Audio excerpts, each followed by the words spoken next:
Buenos días, mi nombre es Ramos Agustina, yo soy médica cardióloga y cardióloga infantil. Formo parte del staff del servicio de cardiopatía estructural en la sección cardiopatías congénitas del adulto y en el servicio de imágenes en la sección ultrasonido. En el día de hoy hablaremos de comunicación interauricular, cómo estudiarla y cuándo indicar su cierre. A modo de introducción, sepan que la CIA es la cardiopatía no cianótica más frecuente en el adulto y que tenemos diferentes tipos de CIA dependiendo en dónde se localiza en el septo interauricular. Lo más frecuente es que sean defectos a nivel de la fosa oval, lo que llamamos CIA ostium secundum. En orden de frecuencia le sigue el ostium primum, que a diferencia de otras CIAs se produce por defectos en los cojinetes endocárdicos, con lo cual forma parte del espectro de canal auriculoventricular, y si bien es una CIA, lo tomamos dentro del espectro de canal AB.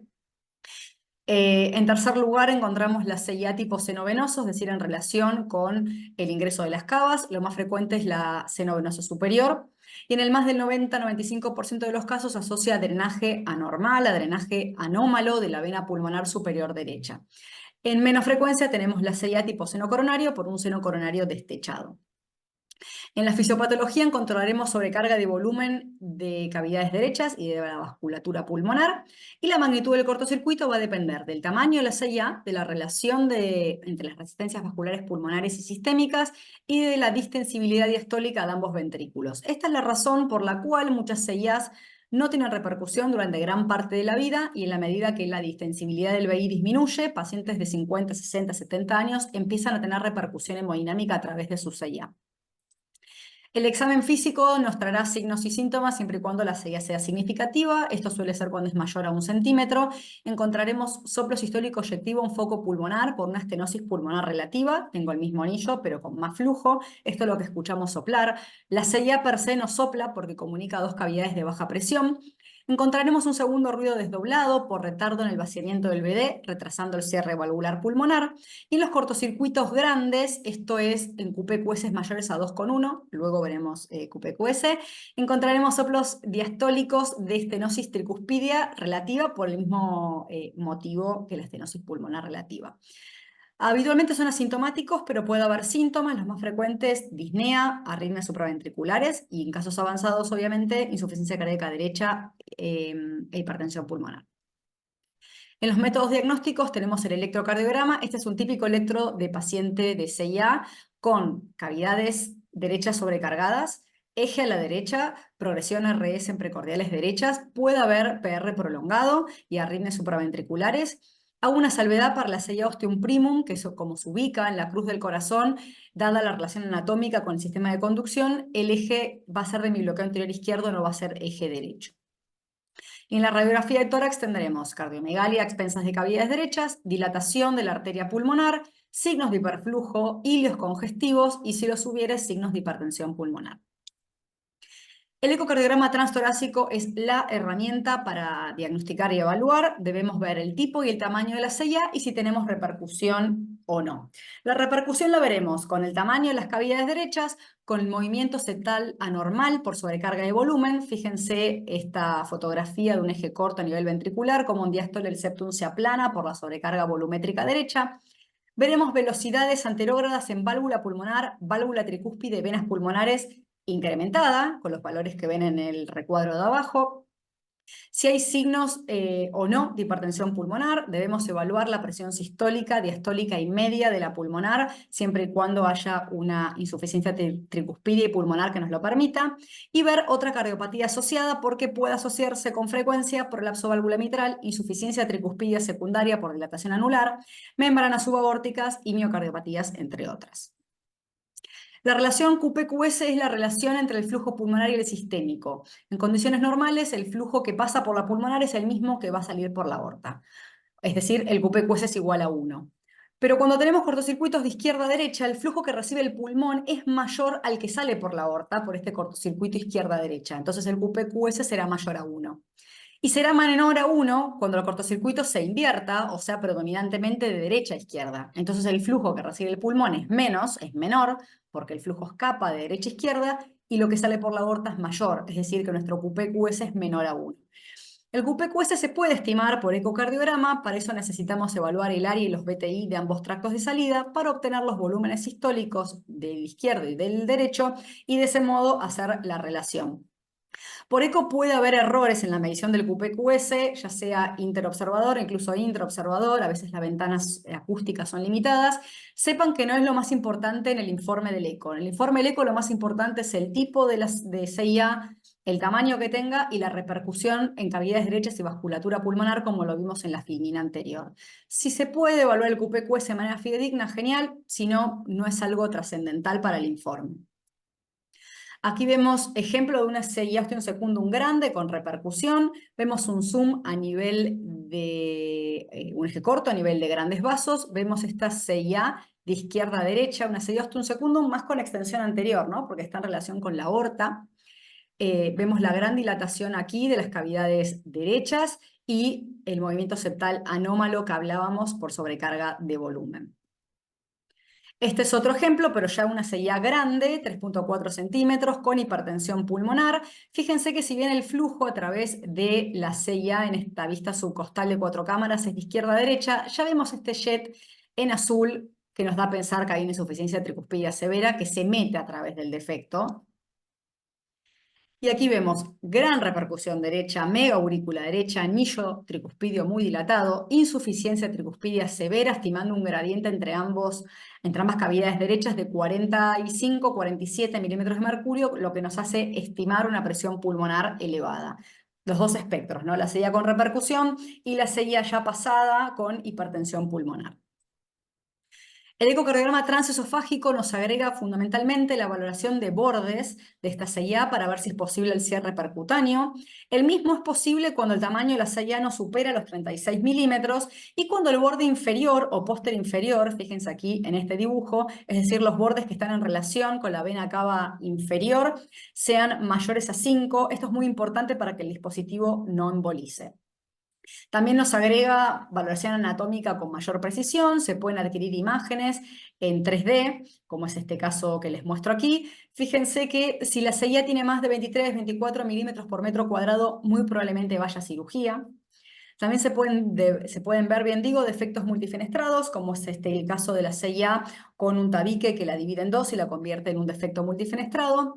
Y como en el caso de este paciente, se puede ver una membrana que ocluye parcialmente el defecto y que puede dificultar el anclaje del dispositivo. La angiotac la realizamos cuando necesitamos evaluar con mayor precisión el retorno venoso pulmonar, como en el caso de este paciente, y aquí les voy a señalar con la flechita, con la manito, cómo la vena pulmonar superior derecha aquí drena en cavidad derecha, mientras la inferior, bien digo izquierda, drena normalmente en aurícula izquierda. También nos va a servir para hacer reconstrucciones 3D, como por ejemplo este paciente que tiene anomalía de las dos venas superiores, derecha e izquierda. Y también nos sirve la tomografía para evaluar las anomalías tipo seno coronario. Fíjense, esta es una tomografía con un seno coronario normal. En cambio acá no tenemos seno coronario y tenemos una gran repercusión sobre cavidades derechas. La resonancia, cuando necesitamos una medición más exacta del QPQS, de ser muy necesario, o ante la sospecha o asociación con otras miocardiopatías. Con respecto al tratamiento hay muchos algoritmos, yo utilizo este porque es el que más me gusta, de la guía europea del 2020. Fíjense que nuestro algoritmo nos empieza preguntando si tengo repercusión en cavidad derecha en ventrículo derecho. Si no la tengo, no cerraremos la CIA, a menos de que haya embolismo paradojal, que no es tema de esta charla. Si la tenemos, nos pregunta cómo está nuestra resistencia vascular pulmonar, si es mayor o igual a 3 o si no lo es. Si no lo es y nuestro BI no tiene anomalías, no tiene disfunción, podremos cerrar la CIA, pero si la tiene, debemos hacer un cierre transitorio con balón, que lo veremos más adelante. Si nuestra resistencia vascular pulmonar es mayor a 3, pero es menor a 5, podemos cerrar la CIA. Si es mayor a 5, ojo, alarma, podemos hacer lo que se llama treat to close, es decir, hacer un tratamiento con vasodilatadores pulmonares para intentar que si bien nuestro QPQS va a ser mayor a 1,5, es decir, va a ser una CIA con repercusión, si no, no estaríamos pensando en cerrarla, ni tendríamos resistencias vasculares pulmonares elevadas, intentar llevar con los vasodilatadores pulmonares la resistencia vascular pulmonar menor a 5 y quizás cerrar la CIA con un dispositivo fenestrado. Fíjense que si bien esto se puede hacer, es indicación 2B, con lo cual cae fuertemente. Y pacientes que tengan resistencias vasculares pulmonares mayor a 5 unidades Woods y o QPQS menores a 1.5, es decir, defectos ya de derecha a izquierda o predominantemente de derecha a izquierda, no debemos cerrar el efecto, esto está contraindicado. Contraindicaciones para el cierre, bueno, un poco lo que venimos hablando, fíjense que los primeros 4 ítems están relacionados entre sí, pacientes que tengan hipertensión pulmonar, con o sin resistencias vasculares pulmonares suprasistémicas, esto es definición de Eisenmenger, o pacientes con signos de insaturación crónica, en reposo, en esfuerzo, es decir, todas cosas relacionadas a un pulmón que ya está enfermo, ¿no? Y también el deterioro de la función ventricular, que lo veremos ahora un poquito más adelante. Irán a cirugía pacientes con serías mayores a 36 milímetros o, como en este caso, múltiples defectos, que cuando uno hace la sumatoria de las áreas de los defectos, el efecto es muy grande. Fíjense la correlación entre el eco 3D y lo que vio el cirujano en quirófano. Pacientes con escaso bordo vena cava inferior, porque puede embolizar el dispositivo. Otros tipos de CIA, ostium primum, seno coronario, cuando hay anomalías del retorno venoso pulmonar, o cuando hay otras anomalías asociadas. Lo más frecuente y típico es la insuficiencia tricuspidia severa funcional por dilatación de anillo, donde debemos hacer alguna anuloplastia o algún tipo de técnica quirúrgica sobre la válvula. Cierre percutáneo, hay un montón de dispositivos, yo no hago hemodinamia, no voy a meterme en los detalles técnicos, pero sí sepan, como se ve aquí en la fotografía, que tenemos un Amplatzer, esto es un ecocardiograma transesofágico, aquí tenemos el Amplatzer, y ven cómo pasa flujo a nivel central, es decir, existen dispositivos fenestrados, sepan que esto es posible.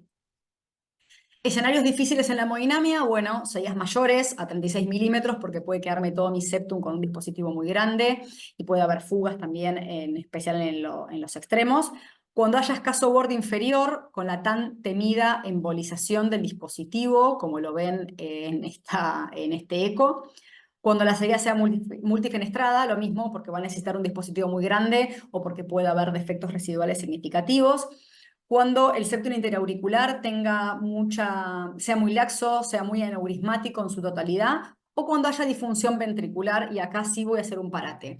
Siempre que sospechemos presión de capilar pulmonar elevada por disfunción diastólica, por miocardiopatías, hipertensión, enfermedad coronaria, entre otras, debemos hacer un test de oclusión transitorio con balón, como lo vemos aquí en la fotografía. Esto es ocluir nuestra CIA con un balón y ver cómo se comporta nuestro ventrículo izquierdo. ¿Para qué? Para intentar desenmascarar qué tanto utiliza nuestro ventrículo izquierdo la CIA como descarga.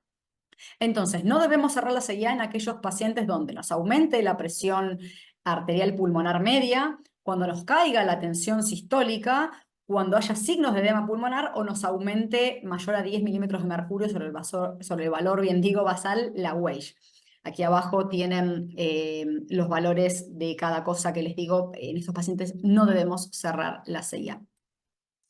Sepan también que hay dispositivos relativamente nuevos para el cierre de la vena cava, de la CIA tipo vena cava superior, seno venoso superior, con la vena pulmonar drenando, ya sea en aurícula derecha, como ven aquí con la flechita, o en la desembocadura de la vena cava superior en la aurícula derecha. Se pueden poner un dispositivo recubierto que redirecciona el flujo de las venas. Para esto, por supuesto, la vena no debe drenar en el trayecto de la vena cava superior, ¿sí?